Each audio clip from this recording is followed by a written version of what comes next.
C++ Yun, learning good journey. evening. Simple authentication Ngayon app ay complete. January 31. January pa rin. Day 31 ng aking learning journey sa C++ tutorial. So, tara, start na tayo. So, kahapon, hindi ko natapos yung simple authentication program na ginagawa ko.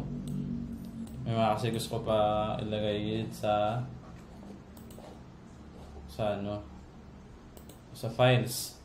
Parang doon magsisave, di ba? So, ang kahapon natapos ako sa nakasave ako ng user account, email, tsaka password. So, pero yung password hindi pa siya encrypted. Kaya lang yan, pang sample lang naman. Tapos, tinest ko yung login, so goods naman. Ngayon, yung